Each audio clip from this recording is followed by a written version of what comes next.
వీటికి తోడు చెరుకు రసంలో ఉండే పీచు పదార్థాలు ఒంట్లోని మల్లాలను తొలగించడంలో తోడ్పడతాయట.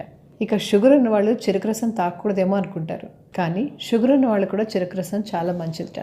షుగర్ వ్యాధి ఉన్నవారు, వస్తుందని భయపడేవారు కాస్త మోతాదులో చెరుకు రసాన్ని తీసుకోవచ్చుట.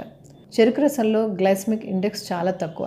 అంటే ఇందులో ఉండే చక్కెర పదార్థాలు మన శరీరానికి ఒక్కసారిగా కాకుండా నిదానంగా శక్తిని అందిస్తూ ఉంటాయన్నమాట.